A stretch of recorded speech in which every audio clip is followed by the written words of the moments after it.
ruckus.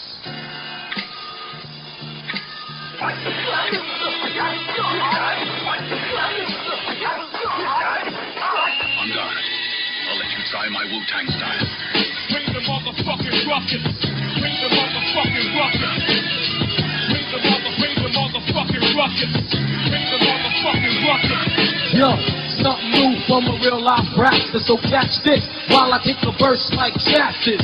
I'm all of that, fatigued with the militant act, with the rugged Timberlands, yo, the boots is black. But on the real, I'm cold like blue steel, out to catch a pick and make a meal. Yeah, maintain yourself, black. You're strapping all of that, but you ain't got shit in this Jack. That's my word. I'm used to beef, and I can eat it mad raw and pick it out my gold teeth. But yo, back to the subject. You tried to get wrecked, yo. That's the weed. Do your shit, guard mic check. Need a little meth, though true. Back to me flipping you in the so-called zoo. You got nothing on a nigga from Staten and a drunk funk, smoking that skunk and stacking. I didn't need rap shit to get me on. I was a train driving a Benz, hearing my man's song. And when shit cold broke out, everybody got smoked out. And cops drove the wrong route. Don't act evil and possess to hurt me. 40 guns be blowing in your face. Who wants some? Bring the motherfucking ruckus. Bring the motherfucking ruckus. Bring the motherfucking ruckus. Bring the motherfucking ruckus. Bring the motherfucking ruckus. Bring the motherfucking ruckus. Bring the motherfucking ruckus. Bring the motherfucking ruckus. I whip it, hardcore like porno flick bitches. I roll with groups, they ghetto bastards with biscuits. Check it, my method on the microphone's banging, but Wu-Tang slang out of the microphone hanging. Plus this, kicking like they go out for justice. The roughness, just the rudeness, fuck it, bedroom. I verbally assault with the tongue, murder one. My style's not like a stun gun, I'm hectic. I wreck it with the quickness, set it on the microphone. The competition gets blown by the nasty ass nigga with my nigga, the RZA. Charged like a bull and got pulled like a trigger. So bad, stabbing up the pad with the vocab crab. I scream on your ass like your dad, bring it on. Bring the motherfucking ruckus. Bring the motherfucking ruckus. Bring the motherfucking ruckus. Bring the motherfucking ruckus. Yeah. Bring the motherfucking ruckus. Bring the motherfucking ruckus. Bring the motherfucking ruckus. Bring the motherfucking ruckus.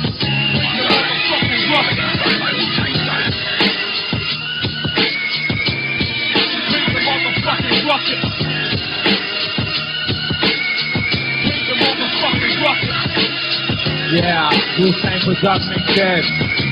State from the 35 chambers. The Inspector Dexter. Reach on the shelf in the reservoir. Shout out to my man, R&S.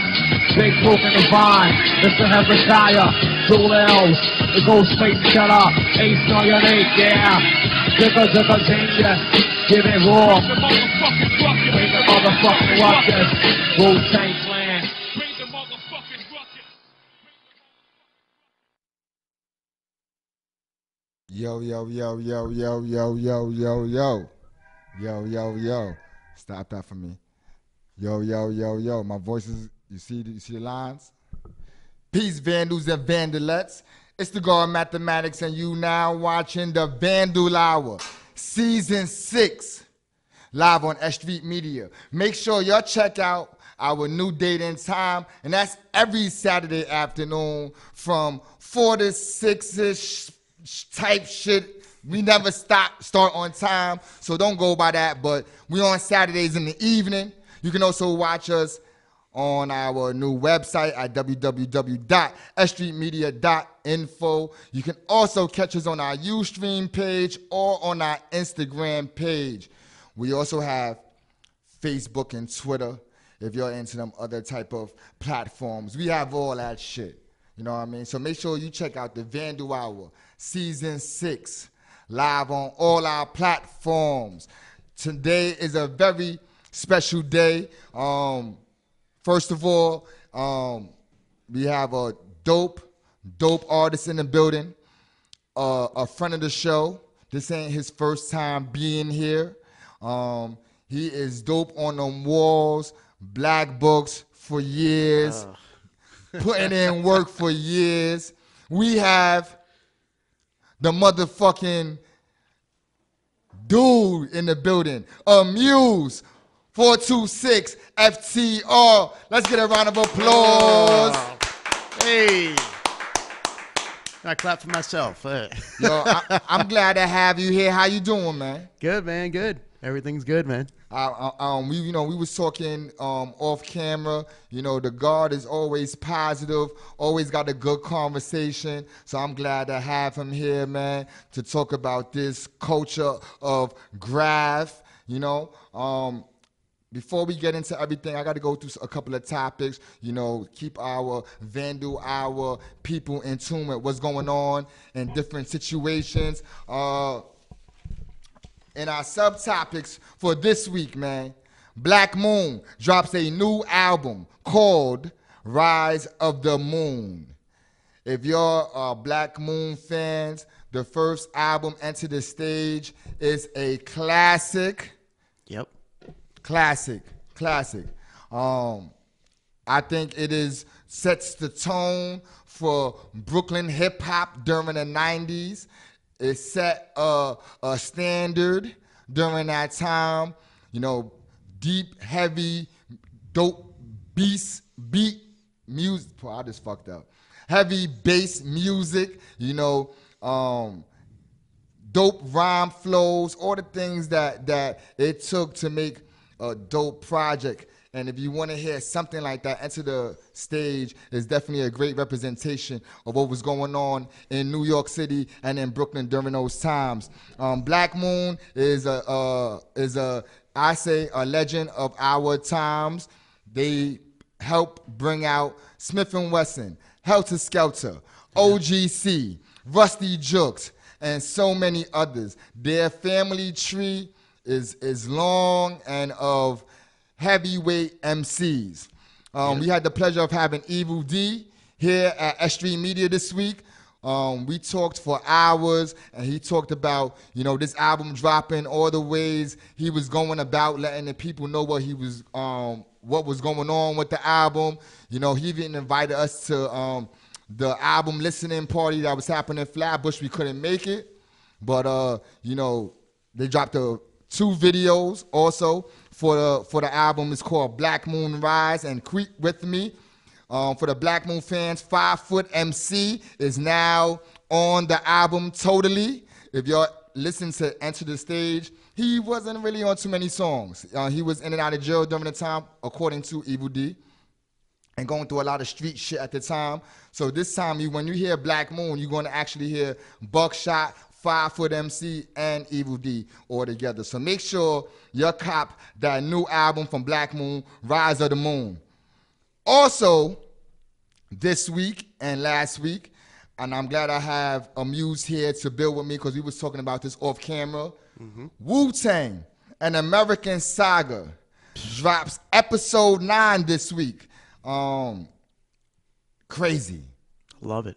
Crazy. How you feeling about this show? I tell you what, I usually, we were talking about it earlier. Sure indeed. I don't really listen to the new stuff. You know, I just can't even fuck with it at all.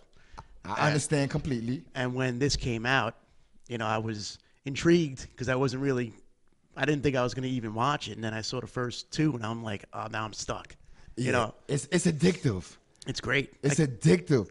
It's really, really good. Episode 9, man. This dude named Attila comes home from prison. Yep. Let me be a spoiler. If you don't like no spoilers, get off the computer right now, because some spoilers is about to be dropped right now. Yep. Attila comes home from prison. He's like the neighborhood Debo. Yep. And he's not playing.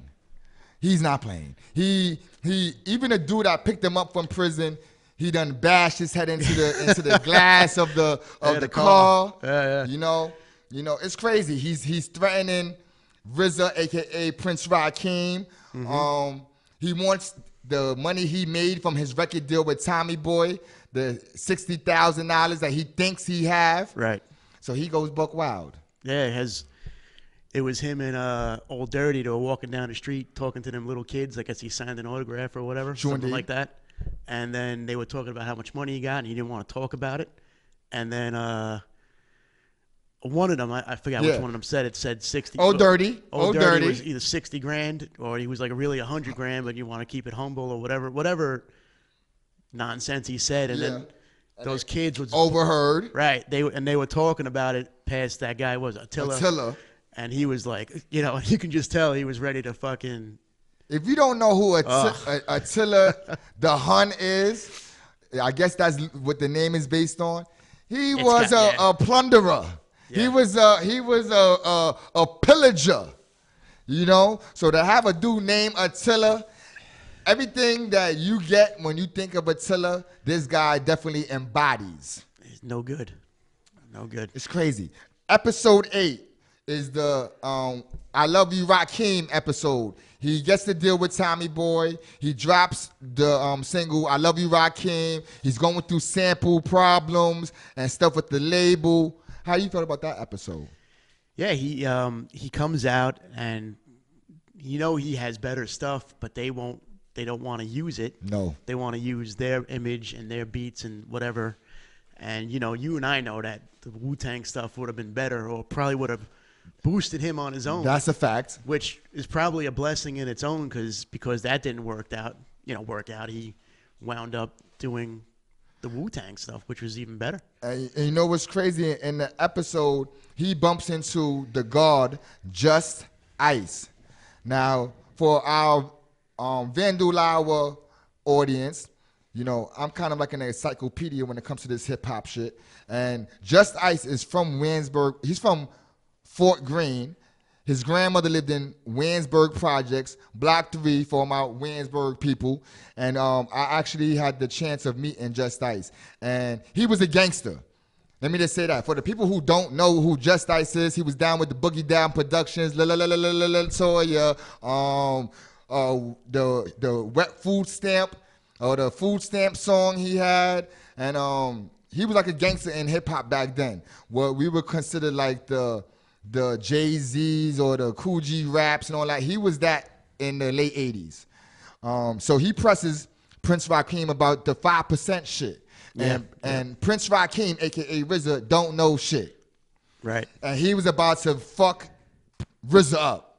Right. Right before he was about to put hands on RZA, Genius, a.k.a. Jizza, comes out of nowhere and he starts building on the lessons. And he kind of gives RZA the pass because of that. Right. Great episode, man. Y'all need to check that Wu-Tang and American Saga out ASAP. It is worth it. You're watching corny ass Power, which we're about to get into, but you're watching that corny ass Power, that fake fraudulent shit that 50 Cent put out. I don't care what nobody says. You could at him. I don't like the show. So, in Power this week for your Power heads, Lala, a.k.a. Lakeisha, gets her wig pushed back. Tasha, a.k.a. Ghost's wife or ex-baby mama or whatever. I don't watch the show, but I just did some YouTube shit. Tasha is Ghost's baby mama, blew her brains out, put her brains over the floor. It was a great scene. Go to YouTube, check it out. Carmelo, what's her name? Lala Anthony, terrible actress, died great though. She died great though. It was a good scene. I watched it before we started the Vandal Hour. Also, 50 Cent is going on Instagram talking about Stars is being dropped by Comcast. So a lot of people won't be able to see Power, or nobody's going to be able to see Power. So he's going on a real advertisement marketing spree on trying to get people to call up the cable company to keep Stars on. This is what mathematics feels about that. Fuck cable. I can't afford it. Fuck cable. Get you a fucking Fire Stick, get you a Computer Genius, and fucking bootleg it. Go to YouTube, find it, get the Fire Stick. You get Stars for free. Stop paying Spectrum and Fios. They killing us here. How much we pay? Almost $200 a month for a TV we don't use. Fuck Fios. Yeah, word up. And last but not least on our topics, this week I had the pleasure of going to the Basquiat or Basquiat, however you want to say, exhibit at the Guggenheim, the Defacement, the Untold Story. It was a great exhibit. For all my art people, I recommend that you go there. They had works from Basquiat, Andy Warhol, Keith Haring, and other artists. It was about Michael Stewart. Do y'all know who Michael Stewart is? So for the people who may not know who Michael Stewart is, Michael Stewart was a graffiti artist who was killed by the police at 14th Street train station tagging up on a wall. They choked him out. Hog-tied him. Brought him to the precinct, took his ID, left him hog-tied, and they couldn't get the fucking keys to the handcuffs, so the doctors had to saw through the fucking handcuffs to help this man. He stayed in a coma and died. Yeah. So this is dealing with this happened in 1984, September 1984. 25 years later, the same type of shit is happening. So make sure you check out the Defacement, the Untold Story of Michael Stewart.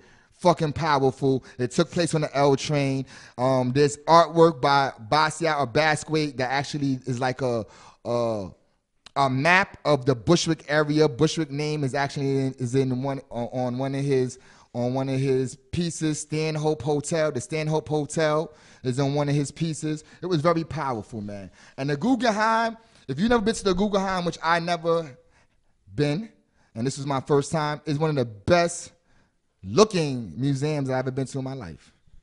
It's a fucking ramp. The stairs, there's no stairs. You go up the ramp.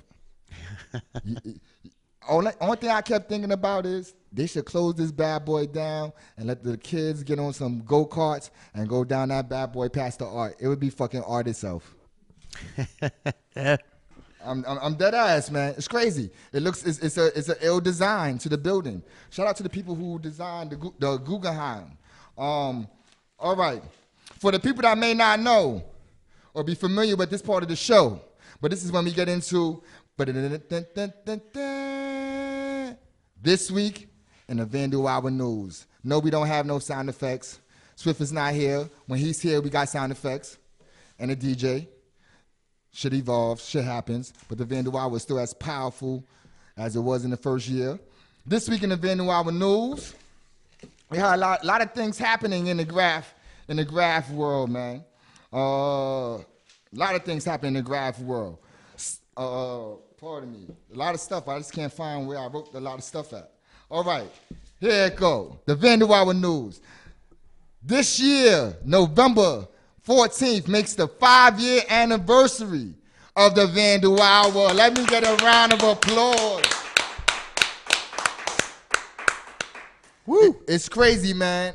It's been a great ride. Shout out to all the Vandal Hour people who came before me and paved the way to bring that back, dude. Facts on Wax, Sinatra, Greaseball, J-Lo, Brat, Giggles, Dre Kill Films, June 456, Justice, Little Bit, Chris, I'm missing somebody, AC2, all the people that help, if I forgot any names, the guard guests, all the people that help pave the way for me to sit here and to be delivering your some graffiti shit through a podcast. Shout out to everyone. But yeah, we having a 5-year anniversary. We have a few ideas, but I'm gonna let you know the ideas. We're going big this year. We're going 5 years is a half a decade. You know what I mean? That's really big. Some of y'all was illegal when this was going on. Some of y'all was in your 30s when this was going on. Some of y'all was in your 50s when this was going on, and we've been documenting y'all. So people has grown with the Vandal Hour. So, you know, we're gonna have a big event. We wanna have graffiti legends there. We want to have 420 situations going on. We want to have performers that was on the Vandal Hour. We want to have all this under one roof. So we're aiming for November 16th. Don't mark that on your calendar. Mark that on your brain. That is the day that we're aiming for. Once we get the confirmation, it's going down. So also in the Vandal Hour news, Old NYC Fly presents Welcome to the Old New York pop-up event today, 1 p.m. to 8 p.m. Fee Studios, 176 Borinquen Place, store number 4, BK, New York, 11211. Original art by the infamous OJ, man. Let me get a round of applause for OJ. Oh. Man. For y'all who know if y'all don't know who OJ is, I don't know, y'all must be watching the wrong show. You must be watching the wrong show. You know what I mean? If you don't know who OJ is, he put a lot of pain in for a long time, man. He is one of the ruthless ones with that spray paint. Yeah. And he's having a pop-up today. Y'all need to go see him. If you're watching us right now, check it out, man. Support the community because the community supports you, man. Make sure you check out Old NYC Fly presents Welcome to the Old New York pop-up event featuring artwork by the infamous OJ. Also on the Vandal Hour news, the Martinez Gallery presents, this started last week, but it still goes on to now.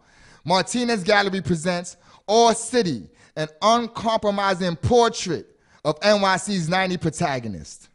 Some of the people that they have involved in this: STEM YNN, OJ, Louis 167, Rhino, Kel 5MH, Niso, Scuff, Claw, NATO. Let me say this, man. Let me stop. There's more names, but I gotta stop at NATO. Because I come from that, 90s era. NATO was one of my favorite graffiti artists, still to this day. I was just riding the 7 train last night. If I'm lying, I'm flying. And I seen one of his ends that I tried to duplicate when I was a young writer. I seen one of his ends still floating on top of a fucking building.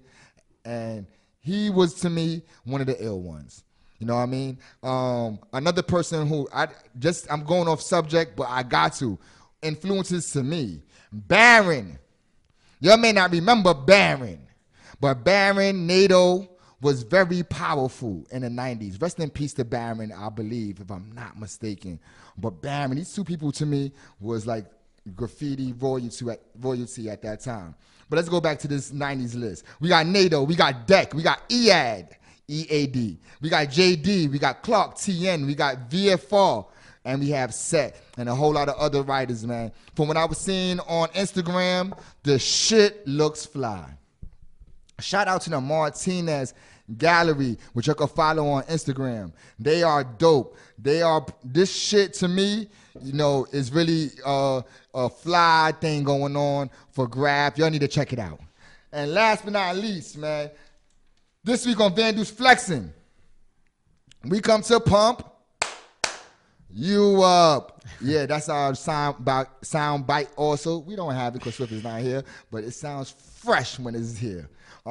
Some of the writers that I've seen this week, I'm not talking about on the Instagram page because my peoples was holding it down and I didn't really get to see it. But this is some of the people who I've seen recently. STEM, J-Lo, did some crazy shit. Fly shit. Megs, MEGS. I seen some nice things. Rego, REGO. I never heard of him until last night. Dope writer. Juice from Uptown. Definitely be doing his thing. Life, SBR, and Map 36. If you want to be featured on the Vandal Hour and Vandal's Flexing, please contact the Vandal Hour through DM, inbox, and let us know. We would definitely love to have you on the show. Now, in regular news, I don't give a fuck what's going on in regular news. Tekashi got a record deal, $10 million. That's regular news, okay? Let's get to this interview, man. Let's get to this interview. It's hot in this motherfucker. Yeah, check out my new shirt, too. I designed it myself. WB joints, $50. Make sure you cop that. Shameless plug. Shout out to Sosa, who's on the motherfucking boards. Amuse, how you doing, God? Yeah, man, I'm all right. You know, Yo, man, here.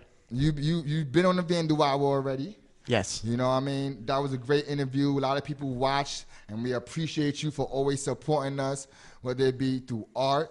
You know what I mean? One of your pieces got a lot of attention one time. The one with Thor, you had the Marvel characters, the Hulk, Thor, and Oh, yeah, the wood yeah, piece. yeah. Yeah, a lot of people was asking about that. That was a fire joint. That was nice. Fire That joint. was nice.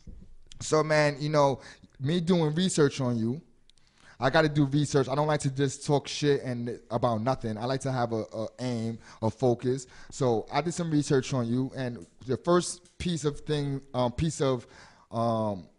information that I got was from your Instagram, and this was a good quote, and I think that I would like to talk about it. You wrote, "Always paint with writers that's better than you. If you don't, your work will become stagnant and stale." Where did that come from, and how, and what do you feel about that? That was from Jason Wolf. Well, most people don't know. That's DG, rest in peace. When I first started, I mean, I've known DG for years, but when I first started doing pieces, I asked him, I was always asking him questions because he was always a tremendous influence to me when I was younger, from the Ridgewood area, Bushwick. And we were talking on the phone one day, and I was trying to do newer things with some of the guys I was painting with, and I was really awful. There's no question. And he used to tell me all the time, which was great because he wasn't his criticism got me to get to try to be better. Mm-hmm. He never sugarcoated nothing. With everything I showed him, he was like, "That's trash. That's not good. I don't like it." And it was a little heartbreaking, but he wasn't like, it looks good, and it really didn't look good. And he told me that over the phone once, and it stuck in my mind, and I made it. When he passed away, I used that because it dawned on me that he was, and all the guys I was painting they still are better than me, in a way, and it's really true. Like you gotta write or you gotta paint with people that have higher skills than you do, because it's the only way you can. It forces you to, or it makes you be better at what you try to do, because these dudes is already nice or nicer, and you can't, roll up to some spot and then these dudes are doing the sickest burner pieces, and you're doing some junk. It's good. It helps you. It really catapults what you try to do.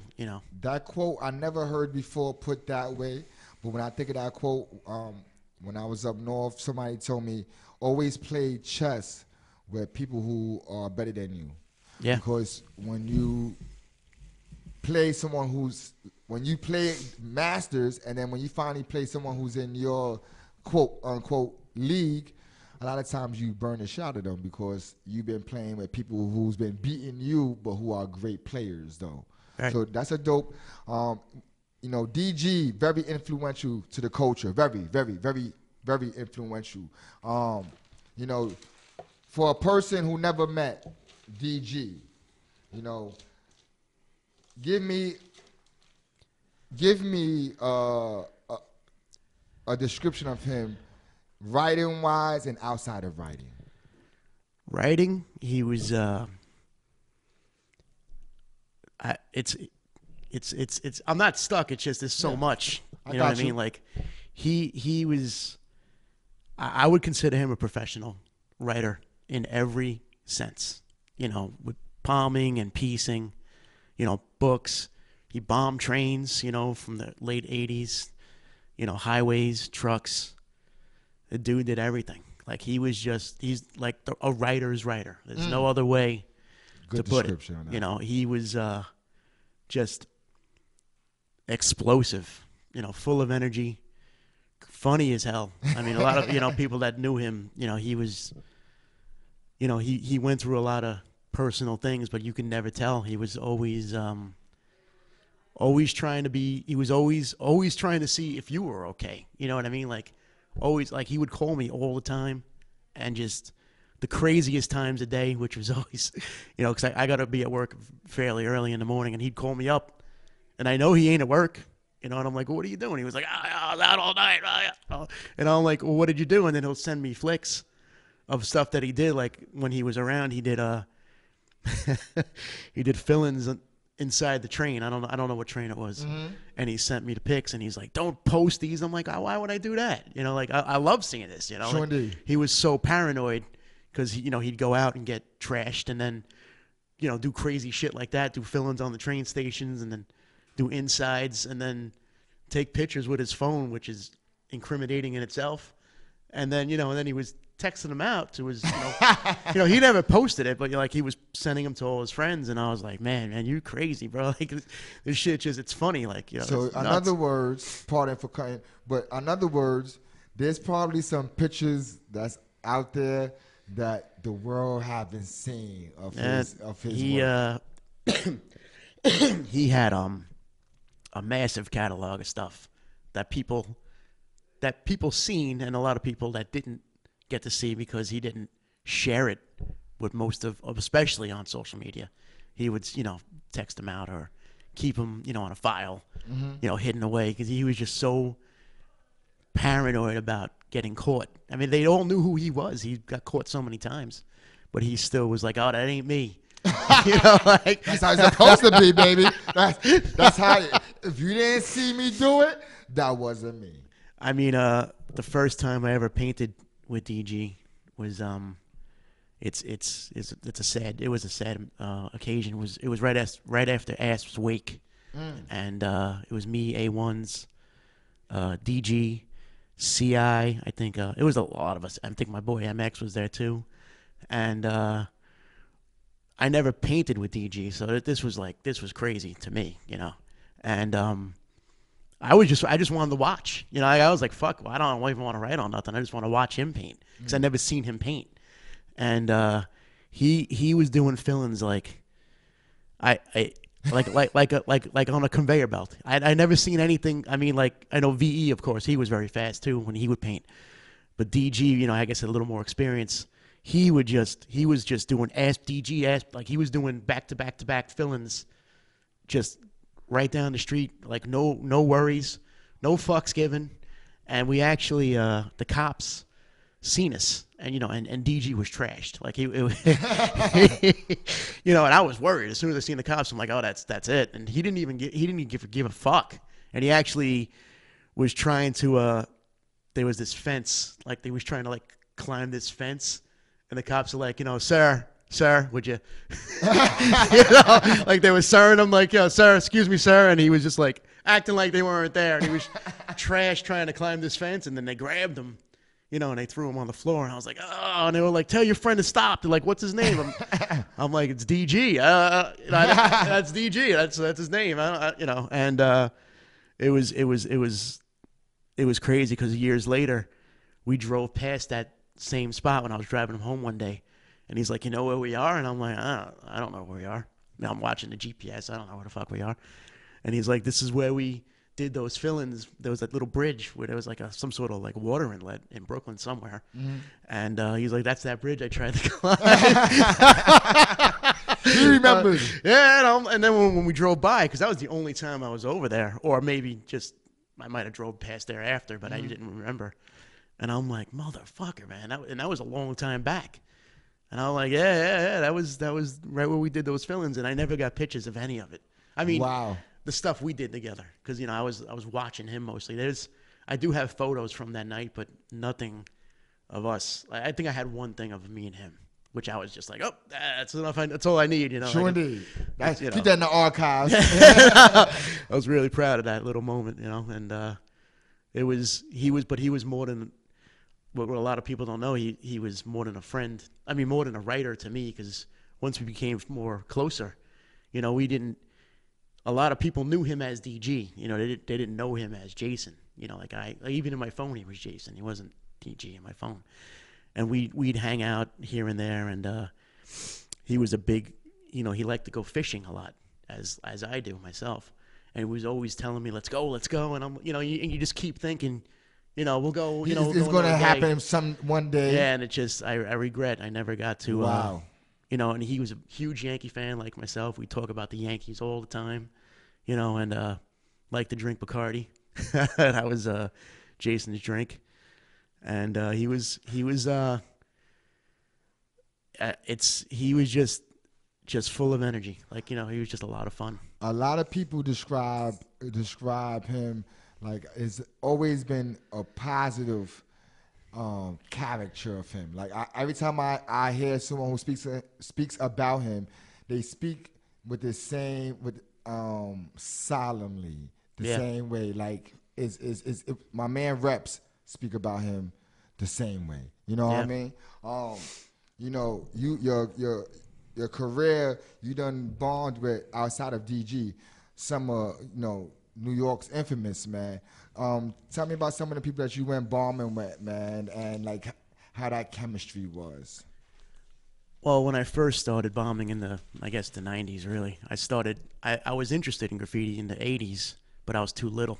You know, Subway Art and Spray Can Art came out, and that was like, I guess, my platform originally, looking through the books and copying, like, you know, biting out of the books. I'm not ashamed to even, you know. Everybody did it. You know what I Everybody mean? did it. I would copy what was in the books, you know, and draw them, you know, follow what they did. And then once I was old enough to write, the trains had just finished, you know, 88, 89. That was it. You know, it was a done deal.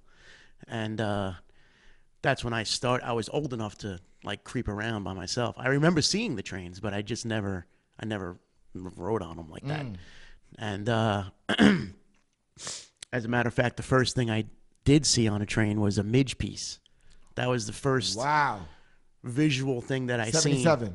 Yes. Yeah. Ooh. Oh, no. Oh, Midge, not Mitch. Oh. Midge, M-I-D-G. Oh, Mirage. And he did it was on an M train on Fresh Pond. And he had itself, not Mirage. Oh, no, yeah, not the feet. Not Mirage. Because No, you're Midge. I was trying to figure it out. No, right. The MIDG. He did because I was about 10 or 11. He did a straight letter that was legible, you know, and I was a kid and I was able to read it, and I was like, fuck, I want to fucking do that, you know, like, but I was 10, you know, or whatever, and I was like, man.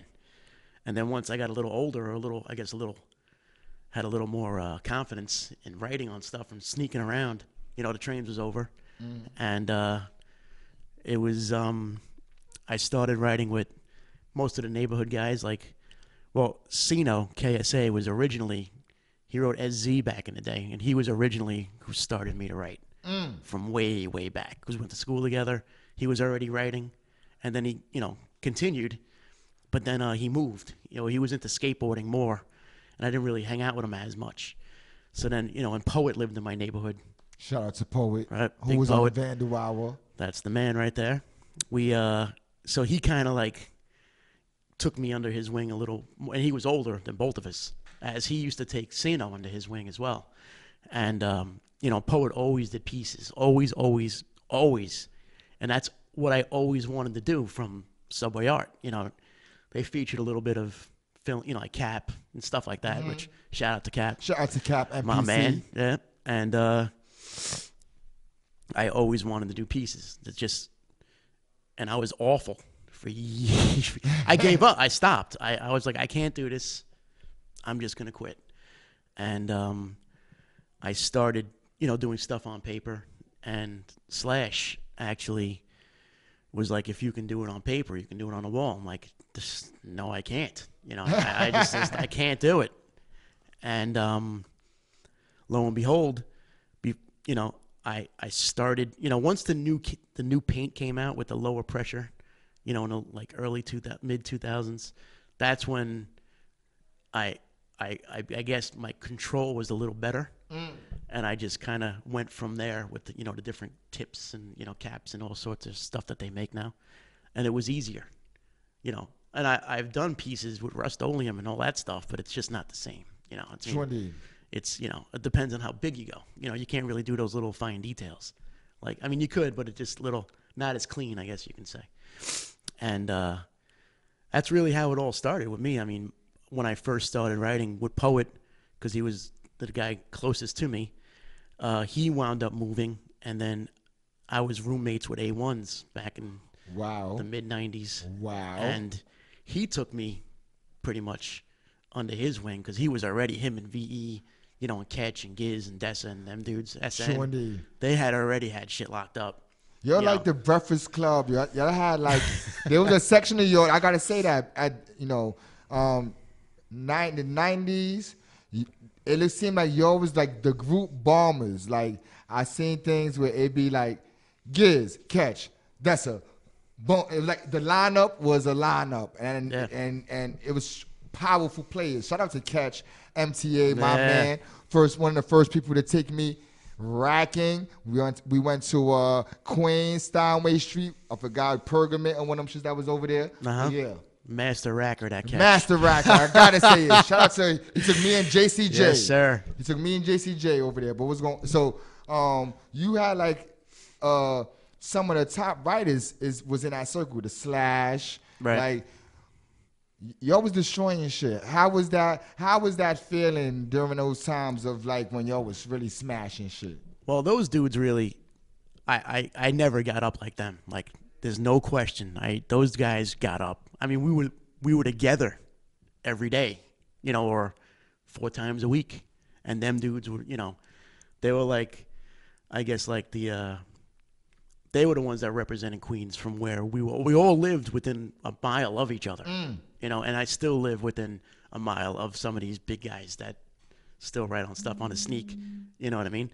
And they were the dude, like I lived in a really, really strict family, so I couldn't do what these guys did, you know.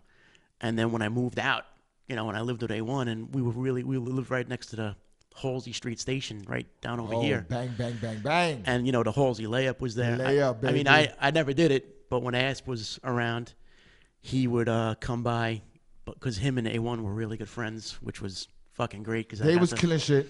You know, I got to become friends with Asp. Like he was because of A1, which was definitely fortunate for me. And Johnny was an animal, you know, like, and he was a guy Definitely was. a guy that you'd have to have on your side. Because I mean, I knew stories before I knew him how nuts he was, and then I've seen how nuts he was in person. You know, like In front reality, row. yeah. You know, and he was WTO. truly as much as people feared him, he was a nice guy. You know, not saying he wasn't you know what I mean. Like You had to be in that circle for right. to know him as him.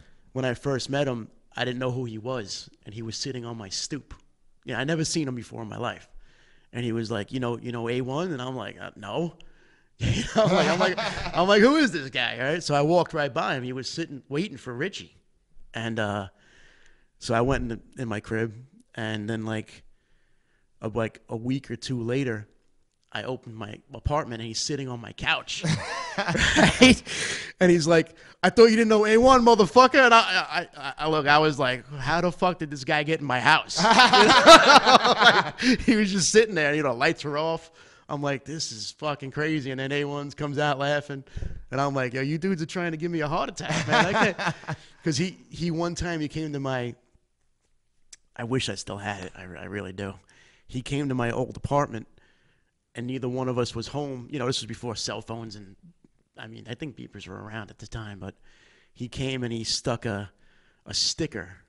You know, he did an outline, an Asp throw up, and he wedged it like in our door to know that, like, hey, I was around today. And I kept it. I had it for years, unpeeled. Wow. And then I don't know what the hell happened. This was a long time ago, you know, and then that was how you knew, you know, like He was around. you know, Yeah. before all that technology shit. And he was and also a huge influence to me because he was just, you know, and Deck, you know, Vic Crew FUA. and FYA, pardon me. you know, Meg, No, That was all them dudes. Deck was one of my OGs. I used to be under the TNS dudes back then. And Deck was he used to come to FB house all the time, almost every Saturday to be exact. He was doing his thing during that time. Yeah, Deck and F Boom and Hops and all them dudes from Troutman. Yeah, like, true indeed. all those Trauma guys never from- sleeps. And you know, Deck would just destroy shit and do pieces, which I liked because a lot of writers, there really ain't that many writers that do that. You know, like off the top of my head, I would say like ZA and Cone, like currently. I understand completely. You know what I mean? True indeed. Like they bomb and do sick pieces. Like sick pieces and you also. don't see that. Like it's either one or the other. There's not very many dudes that do that.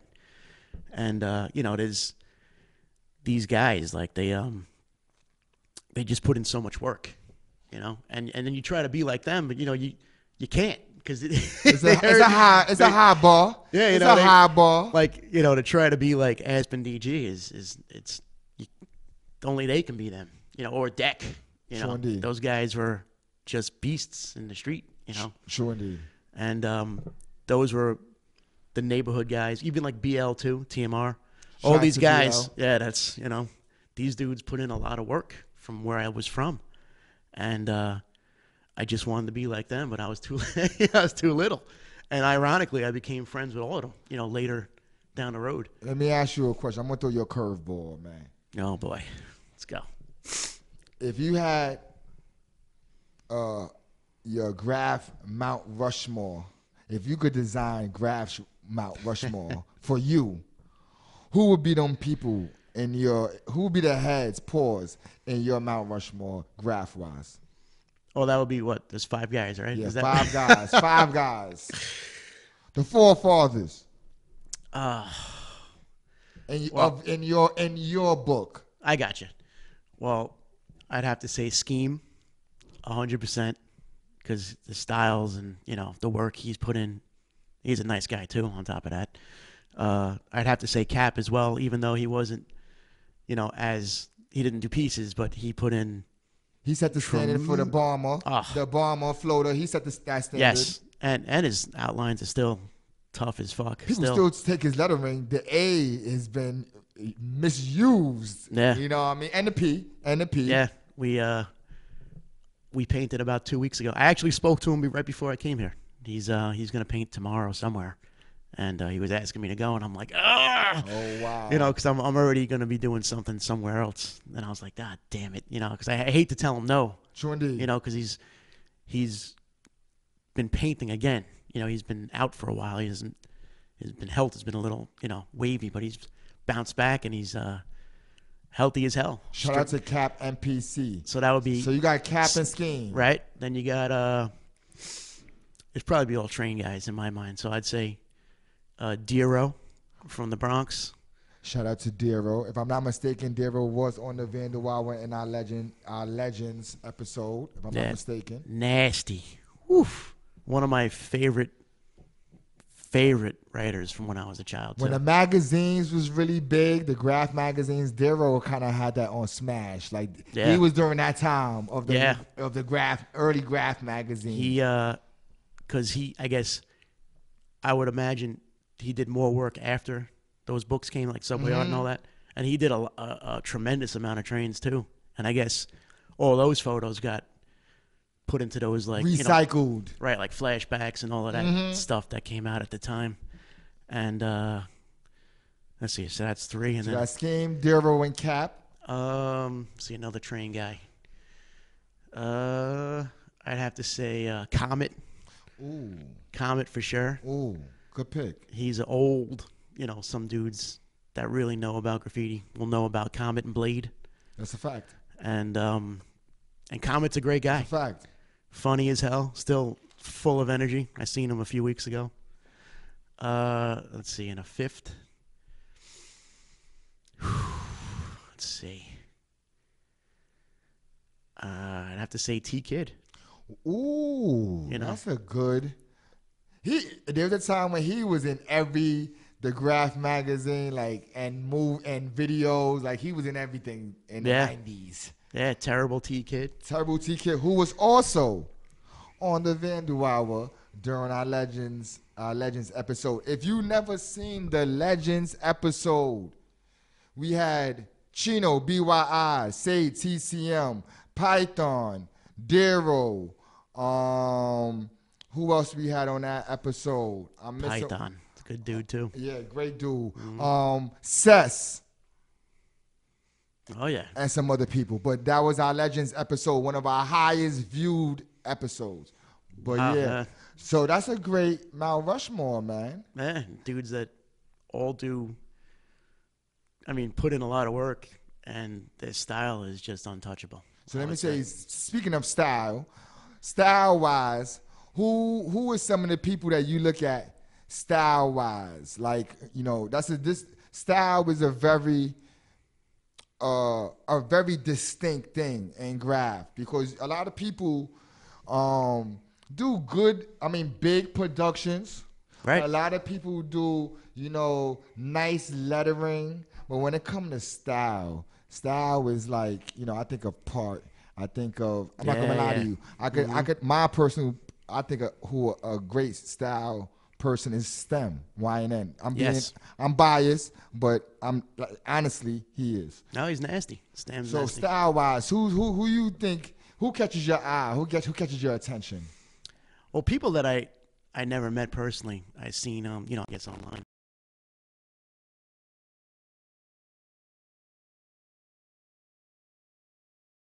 I don't understand how your brain can think that way. I don't get it. Like, there's this other guy, I think he writes Taste. He's also I see there's a lot of Fritz. I seen a Taste on Instagram. We might have posted one of those, if I'm not mistaken. I definitely seen Taste. He's from somewhere else, but I definitely seen it. I seen a lot of his freight cars. That's what I known him from, and they're all nasty. He does some really good stuff. Try to think of anybody else that's current. Style was very particular. It's kind of because it all varies so much. I've always liked Poem style. He's always done some heavy, clean. Even from like the Franklin K. Lane days. I was gonna say his silvers and blues. His silvers and blues. I remember Poem shit. Poem shit was official. Speaking of Franklin K. Lane, do you think that we are missing places like Franklin K. Lane, the 5 Points, the Peace Factories? Like, we don't really have too many of those no more. No, it's when I first started writing, or early on, or whatever, in the early 90s, Lane was the closest thing to where I lived that had nice stuff. I'd go there all the time and take flicks of the Halloween walls they did back there, and I met writers that weren't even from around here that just snuck around in there, and it was a dangerous time in that area. That's a back fact. then, East New York, and I was a little kid, with a camera.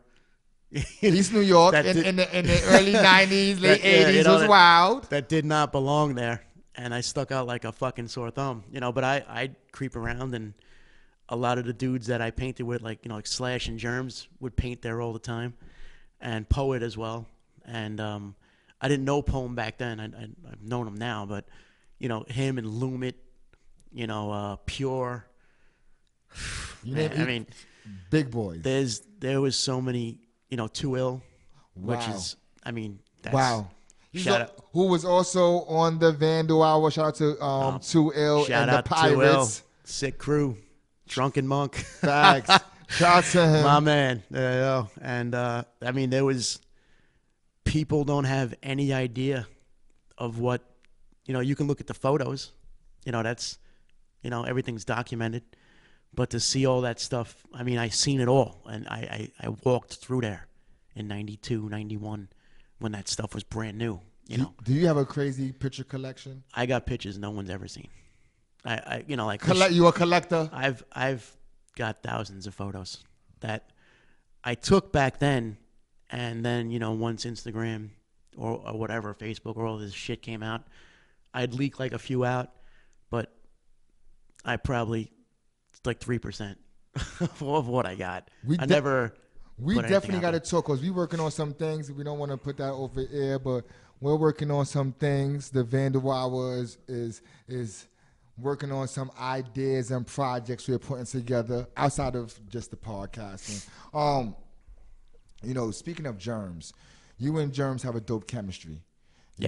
Germs was also on the Vandal Hour with Topaz. Shout out to Germs. When you do your thing, cause I went on your page and I seen some sick shit. One of them was like yellow, goldish in it. It was just crazy. Oh, I think that was we did like LA Lakers pieces. Woo. Well, I mean like the color scheme. The color scheme. Because we did Ice Cube. Today was a good day. Like kind of like parts of the video, like little pieces of it, down the wall, and then we did because it's based over there on the west side. LA. We did Laker color pieces, and that came out nice. That was something I was a little, I don't like much of anything I do. That was a good one. That was a good one. It was me, Rise, we had Topaz, Germs. Oh, who else was on that? I can't even remember. Poe was on it too. It was dope.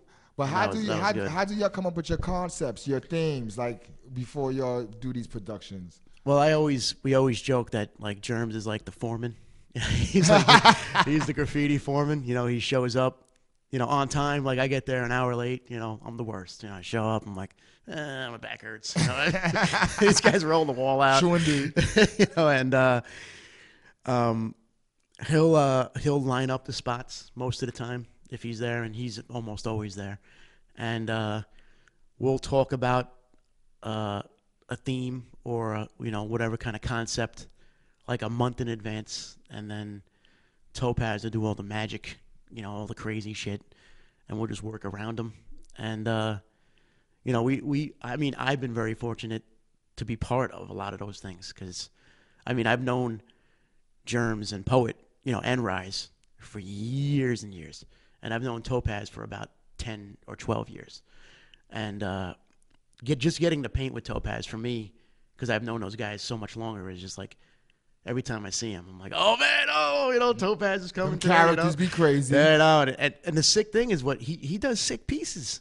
That's what no one really gets to see because he's always doing the crazy backgrounds. He does. Facts. His lettering is insane. And I think out of all those times we ever painted, I think Topaz did 2 pieces with me. He's done them other times, but true. I think only twice I seen him do lettering where we all did stuff. And those 2 pieces were like, woof. I was like, I think I gotta leave now. I don't know why I came to this. I just seen he did something with Made for Kings. They did the Iron Man Galacticus theme, and he did the characters, man. Shout out to Made for Kings, Crip DOG. Yeah, Topaz is dope, man. They dope. Humble as hell. They real dope, man. Yeah. So what's crazy is, man, the Vandal hour was about hip hop, and it's the weirdest way your shit connected to some hip hop shit outside of Germs, because Germs is Mr. Hip Hop. If you don't know, JS1. Yeah, if you don't know, he's involved. But besides that, I seen your video. I seen a video with East Side Crackhead. Shout out to East Side Crackhead. Yeah, you know what I mean? Yo, at the Vandal hour, we support the bottom. We support the bottom. But I seen your work in his video, man. Yeah. Who gave you the call that your shit was in his video? Because that got to be the craziest call that you received. Someone tagged me in it. I think it was someone that I don't even remember who did it. It was a while ago. And just listening to his lyrics, he's funny as hell. Like a lot of dudes, they rap, they're all serious. This dude's talking about, it's crazy shit. Selling crack to the kid, and like his son had bills in his name. Like this shit is funny as hell. Like it's great. Like I tagged him in it, and I think he acknowledged it somehow. Like that's dope. He liked that's it dope. or commented. That's dope. And I'm like, this guy's great. Like and then I checked his stuff out. He's really a reformed crackhead. Yeah. Like no exaggeration. Like I'm not to say nothing negative, but he's really a reformed rapper who is really good at rapping. You got that paperclip necklace. Yeah. Yo, there was a time that I seen him everywhere. That guy. I seen him everywhere. Like, no lie to you, he's been amongst like people who's really doing something in the rap game. So that's That's crazy, man. You spoke about the freight train thing real quick. When we talking about taste. Right. I like the freight train movement. A lot of people shun the freight train movement. I think that stigma is kind of changing now. Oh, yeah. Like in the 90s, you hit the freights, you was a sucker. You know what I mean? That's how it was in the 90s. You was a sucker. Like, you hit the freights? That shit is whack. You're wasting paint. Yep. And now I seen freight train Instagram pages that is ridiculous from across the United States. Yeah. It's big. How you feel about the freight train movement right now? Well, I grew up near the freights, when I was young. Me too. So I'm a Williamsburg person, so I grew up around it too. I've always, even when I was not really writing, just kind of like, that was like our playground. We go on the tracks and hang out and, pull the brake, or somebody had already broke into the freights because, everybody was down there. There dudes just robbing the freights left and right. And there was some graffiti on them, mostly neighborhood dudes, not really, I guess before it really, really exploded like it is now. And like you said, like it was considered a waste of paint at that time. I mean, everybody did it because, it's something. Yeah, it was a practice spot, Sure. basically what it was. I mean, and even like Slash and Germs, even Poet, they were doing pieces back then, not as like now they're a lot more serious, you know. Indeed. But they were doing them right, where we were from, and it was, and even back then, I don't know where they wound up, but then a lot of people took photos of those pieces that wound up in in other magazines, places, and, and other places. And I'm like, this motherfucker, They was like, ahead of it. Yeah, but they were doing pieces, like I wasn't doing anything like that back then. And like I remember this was I guess the late 90s. Is the Wiz and I think Satch and I forget who else was there. Legends. There was a bunch of those guys that did the layup near where we lived, and I was like, what the fuck? Like Too Ill, I think, was with them too. Wow. And Trap, or I don't know if they were all together, Yeah. but they all had stuff. And I'm like, man, these guys are writing on freights, and I wish I never met Is the Wiz, rest in peace, but Rest in peace. he was there doing the stuff we were doing, and I was like, how did I miss this? Like, That would have blew my mind too. Pause. That would have blew my mind too. And it was great to see those guys doing, they were just doing nothing crazy, just silver fillings, big blockbuster shits, and I was like, man, like I guess this is really starting to pick up, because this was right towards, I guess in the late, almost 2000, like right around that time. I just don't remember exactly.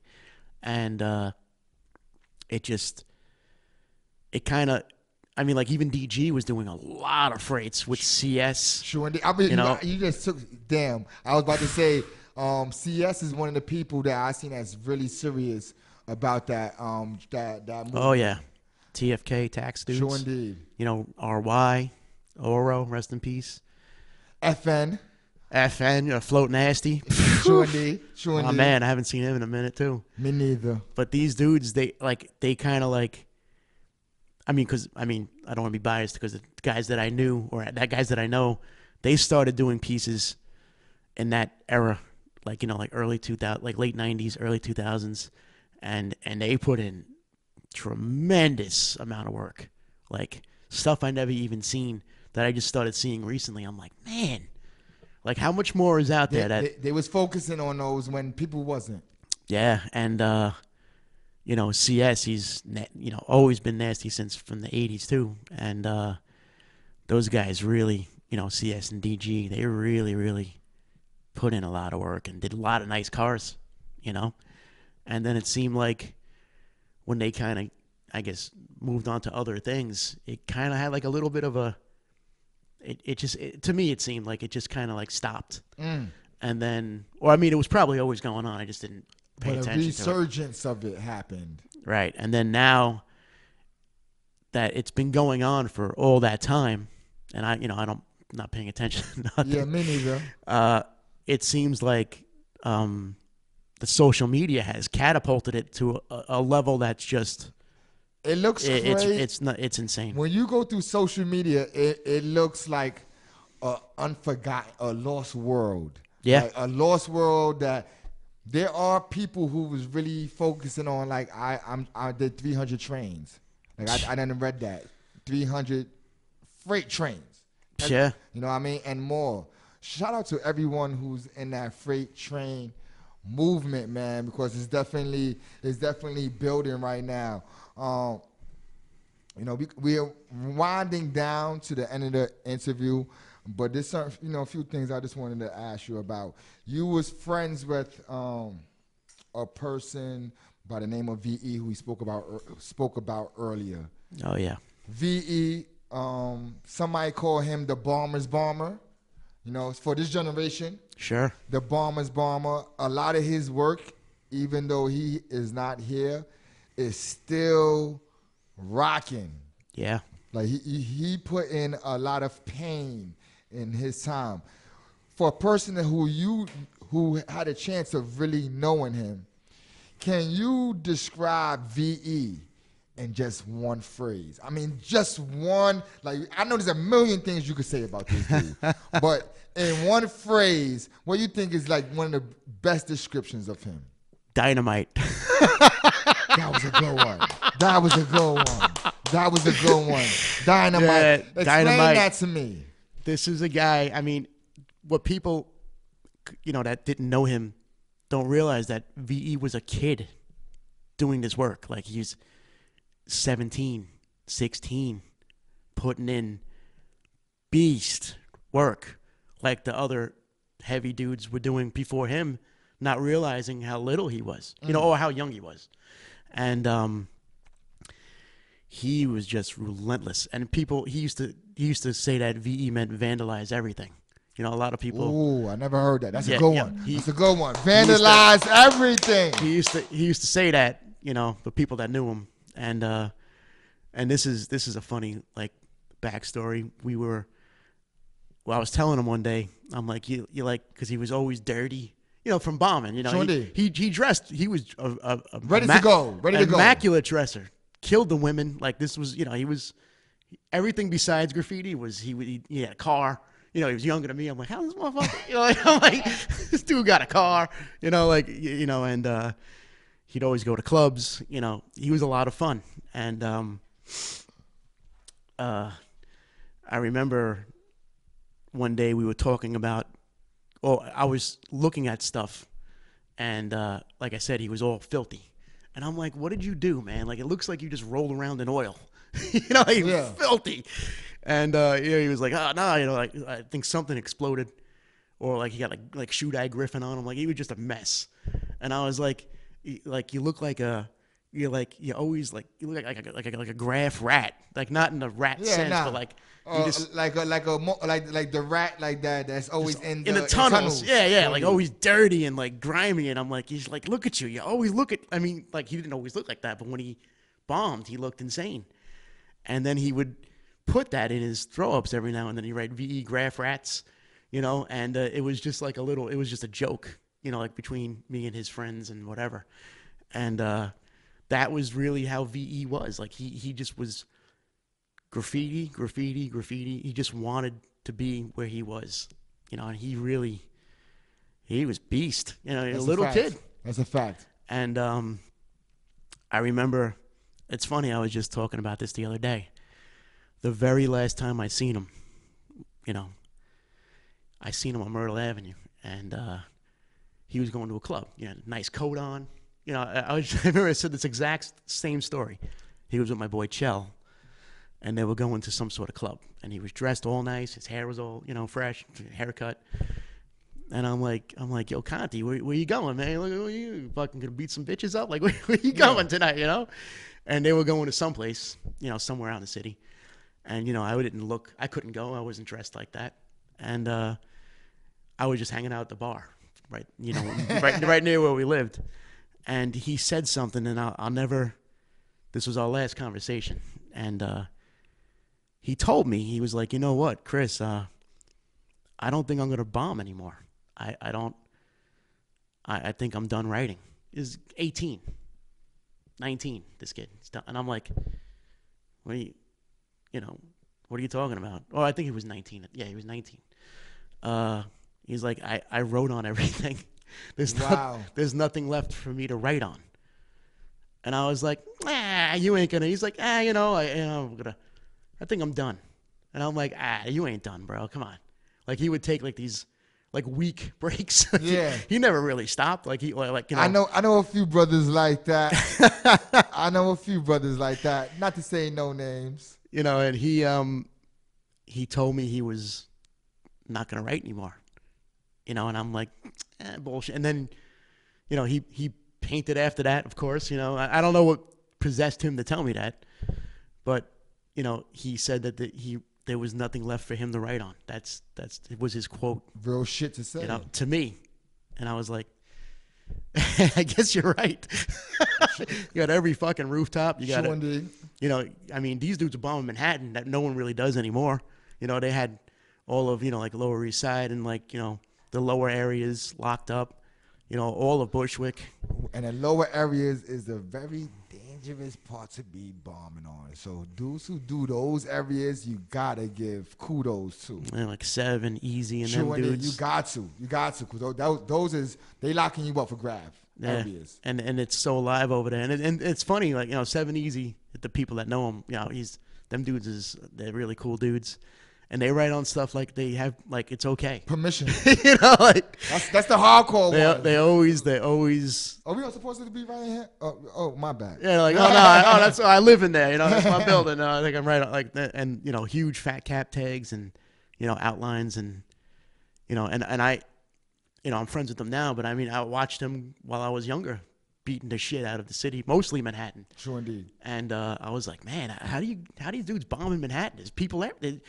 How? There's no quiet time. Yeah, like they just don't even look. They know what it is, and especially like Manhattan is one of them places that like when I say Williamsburg is similar to that is a lot of creative people. Oh yeah. So a lot of like 7 out of 10 you might get away with it in front of somebody because they really creative. 3 of those might be a detective. So your odds is very 4, 5, 6-ish. Rolling them dice in the Lower East Side. Shout out to Sev and Easy, who was both on the Vandal hour. Good dudes. We're coming to an end, man. I appreciate you for coming to the show, man. Yeah, it was a good time. You always have a great conversation on and off air. It's always a pleasure building with you. Any last words you want to say to our audience? I just be careful writing on stuff. Facto. There's cameras everywhere. I'm not really. It's just not. I would love to. It's just not for me anymore. I'd rather do pieces, or I'd try to do pieces. And if you're gonna write on stuff, cover it up. Yeah, don't Tekashi 6ix9ine the graph game. No face, no case. Because you got bagged. Yeah. Real quick, man, before we close out, I want to show you something. Can I get my Peacemaker? He never throws it for the camera to see. It's always just a light lob. Check this out. Matching my shit. Yeah. Them WB shirts. Sweaters, I make them. Holla at me. They $50. Peacemaker pipe. Rubber. Meaning you could smoke and finger your bitch with this if you got some Vaseline. It is good like that. She might love it more than you do. Yo, hold it. Let me show you how these sweaters look. You're wildin', man. WB sweaters. I got the Facts on Wax spirit in me. Facts on Wax make sure that I'm on the edge. He's a wild dude too. Shout out to my man Facts on Wax. He's the one that quits every once in a blue moon. But check this out. WB sweaters, man. Designed and made by me. Sosa helps me out. They are $50. If you from the Winsburg area, get yourself one. If you want a peacemaker, go to Instagram. Check out Peacemaker Tariq Buds also, who have these pieces. He's like the spokesman for Peacemaker. He goes to Spain, Chile, everywhere. Getting right. I got to get a job like that where they pay me to get high somewhere else. I think that'd be a great job for mathematics. So I appreciate everyone who is in tune with the Vandal Hour. Next month, 5 years. Again, next month, 5 years, November 14th. A lot of shows that started, and I'm not talking about graph shows, I'm talking about just like podcasts. A lot of the shows that started when we started, they don't exist no more. It's like poof. They're not here. We're still here. We're still popping. No music and all. We don't give a fuck. We just gonna deliver that raw graph culture shit through this podcast platform, aka internet radio, aka we not on TV. So thank you for watching the Vandal Hour. My name is Mathematics. That's Sosa over there. That's Amuze over here. And it was a great motherfucking night. Catch you next week. Same bat time.